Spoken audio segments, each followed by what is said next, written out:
Hi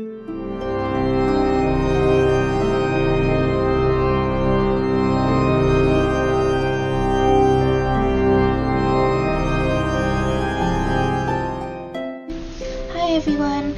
I didn't feel like choosing any sort of seasonal themes for this month's pack, for personal reasons.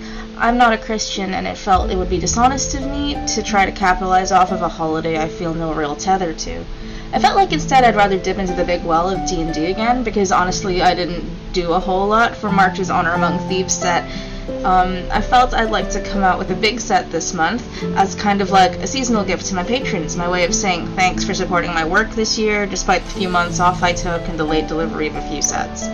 All the work you see in these videos are Patreon early access models, and you can get access to everything as far back as January. Please consider subbing today if you like what you see. Anyway, let's get into the breakdown. For today's character model, I went with the Loxodon, which is like a humanoid elephant creature, mostly because I had modeled all the other ones already and completely forgot to capture the process for them, which is deeply frustrating for me because I think the Grung and Owlin in particular came out amazing and showcased my skills a little better. But alas, we must continue. I forgot to record the sketching process for this one, so we're just gonna hop straight into Blender. I also had a bunch of elephant images up to use as secondary reference. I know my quick sketches won't be as helpful in getting certain shapes right as an actual photo of an elephant. I chose the African savanna elephant, Loxodon africana, as my inspiration for this because I think they're the cutest elephants.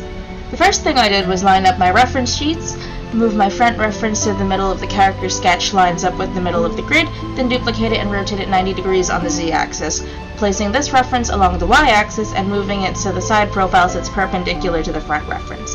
It's hard to get them to line up perfectly, so you just kind of have to fiddle with it until it feels right for you. Start with the classic Blender box. Subdivide and mod it up to 2 or 3 and apply because I need the mesh in order to start playing with it properly. Cut away half of this rounded cube by selecting all of the faces you want to delete and hit X. Then add a mirror modifier and begin playing around with shit. I actually started in sculpt mode first to get the shape of the head that I wanted, just kind of molding this more pliable box to my needs before heading back into edit mode and extruding out a trunk for my little guy, paying extra attention to the nose at the bottom because it's prehensile and I want to reflect that in the rigging, so I wanted to give it like a grippy bottom base. I then start laying foundation for the mouth and making sure the mirrored vertices of the trunk are fused in the middle before doing the rest of the facial work, creating recessed eye sockets for the eyes, fixing up the lower lip, and extruding the tusks and their accompanying facial padding.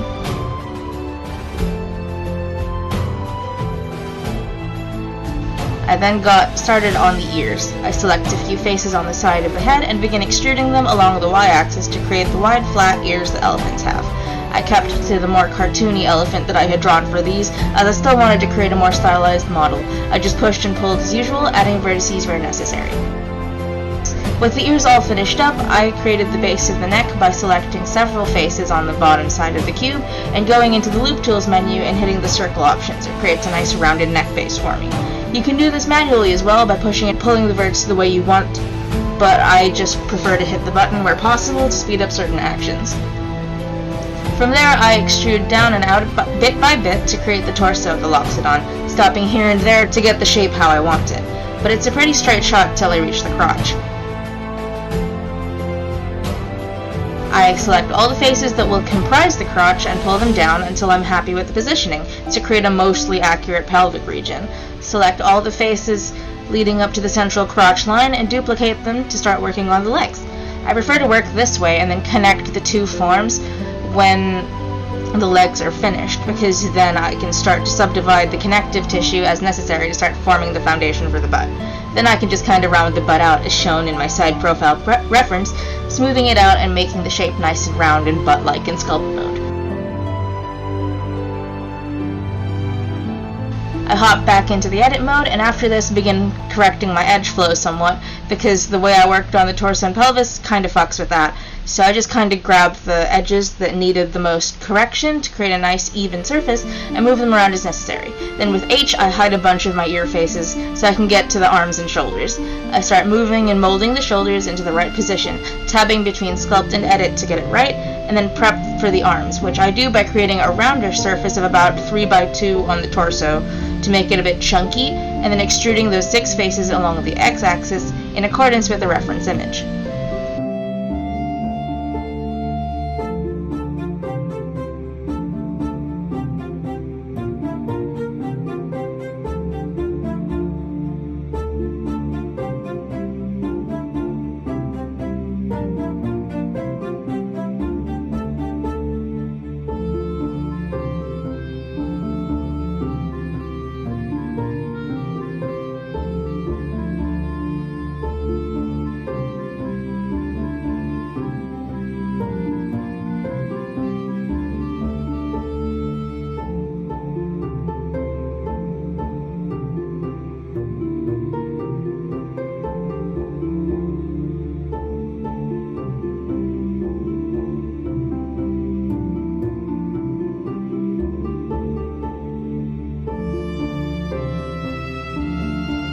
I then give the Loxodon pecs by grabbing the 2 columns of 3 faces between the shoulder joint and where I want the sternum. In this case, it's right in the middle face line, same as the crotch, insetting with eye and extruding this inset a couple times, moving the faces around a bit to give it a bit of roundness and mass. I then move the pecs around in sculpt mode, smoothing and repositioning as necessary so they look natural and not like I stapled rectangles to the chest. Real quick, I add some more geometry here to the trunk so I can sculpt it a bit closer to the 2D reference so it's more rounded. I added a mirror modded sphere onto this model at this point to shape the eyelids around as well.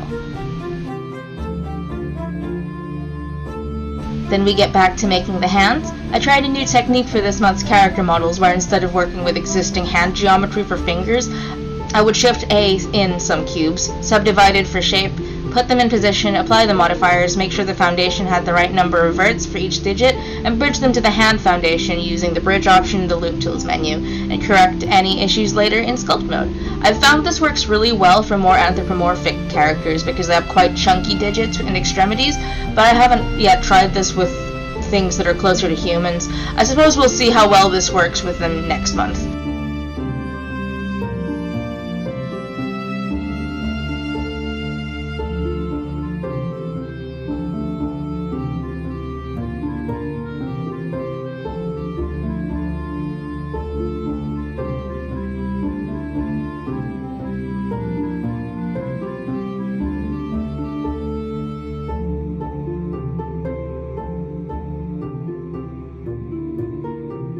I did the same with the toes, but I was dumb and didn't bridge them until after I fucked up my initial normal bake. You'll see that later. I'm gonna be going between Substance Painter and Blender a bunch because I fucked up with this, and as a result my UVs are kind of bad.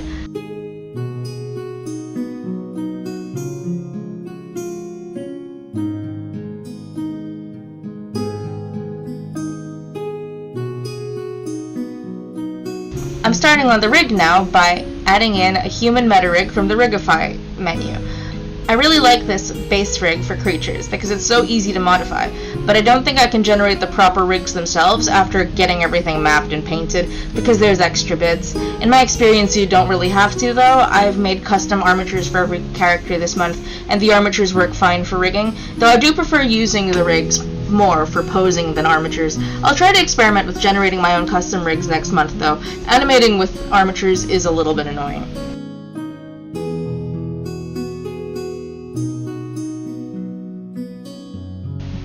So yeah, I just kind of move bones around, correct placement, rotate bone chains as necessary, and delete superfluous bones like the face ones, since I'll be making my own. I then add in several bones attached to the face for ears, trunk, and lip flaps because this model will be able to talk.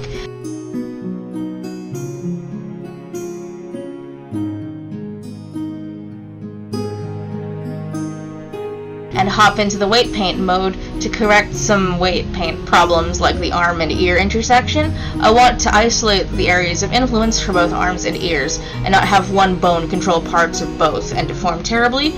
So for the ear, I hop into edit mode, remove all the verts in the vertex group for the ear bone, and manually select all of the faces I want, in this case the ear only. I do the same for the upper arm vertex group, removing all the vertices. I then hide the ear vertex group, hop back into the weight paint mode, and paint the influenced areas manually. I I do a bit of manual weight painting for the feet and toes here too, because they aren't yet attached properly and stuff can tend to slide around if you only rely on the auto weight paint and don't refine shit yourself. If you want to bypass the tedium of that, you could always sub to my Patreon and get all my rigs, which are weight painted for you and can be used for whatever you want. Working on these monthly models has made me a lot better at rigging than I ever thought I'd be when I started working in Blender. Back in 2020 when I started, I couldn't rig for shit. I used to have my friend do it for me. I'm so glad I've learned to do it myself now. I can make all sorts of silly skeletons. Pro tip, don't edit your meshes after the fact or you'll have to do a bunch of waiting again. Oops. Now I'm isolating bits of the mesh that I want to create normal maps for.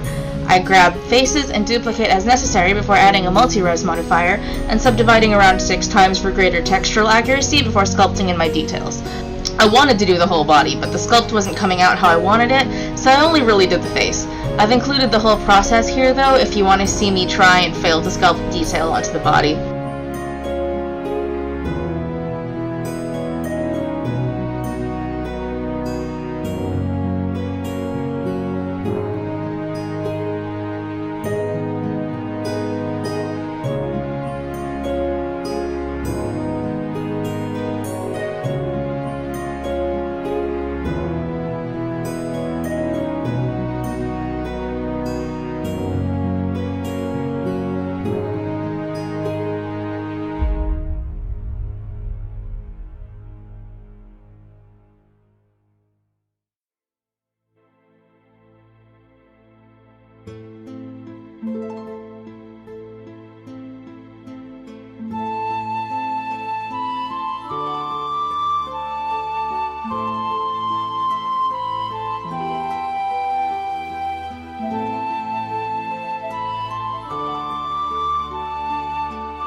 After that harrowing nightmare of repeated trial and failure, I begin the process of unwrapping. I start by adding seams to the model.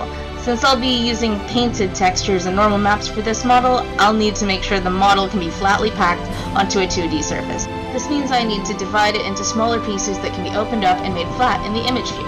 It's a little bit like sewn.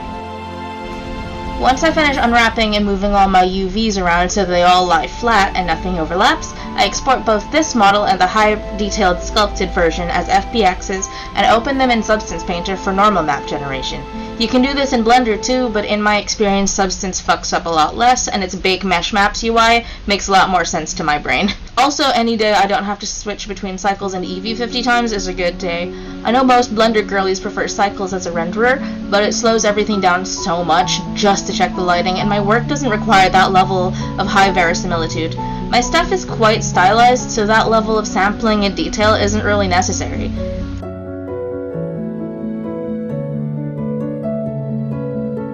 This bit is all just speed painting. I don't do anything interesting or fancy here, so you can just watch the process.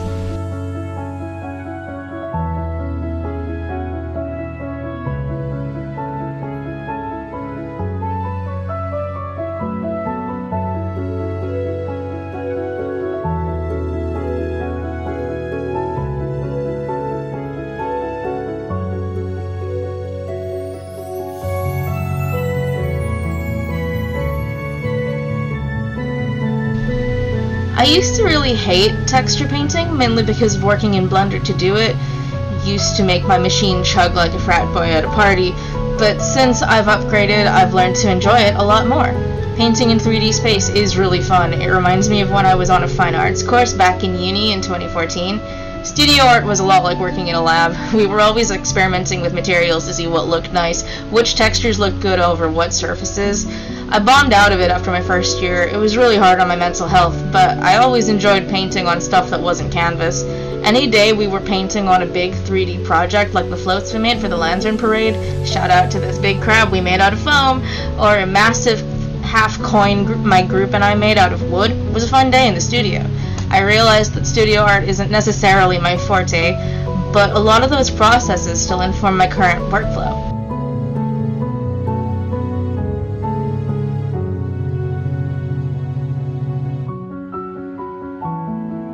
Anyway, yeah, I just love to paint over my models. It adds such a lovely dimension to them. I think they really come to life when I'm finished.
As a final step here, I gave him eyebrows and a lovely set of upper eyelashes in tribute to my Sesame Street bestie, Snuffleupagus, who has the longest and prettiest eyelashes on any elephant I've ever seen.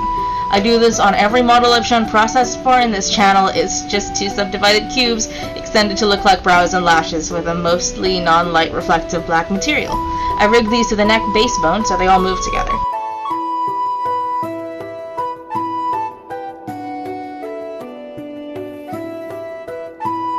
And here's the final model. I'm really happy with how he turned out, even with all the mistakes I made getting to this point. If you like this video, consider subscribing. I try to make one of these process videos every month or so, and occasionally I do a whole animation with characters I've made. If you're interested in keeping an indie creator going, consider subbing to my Patreon.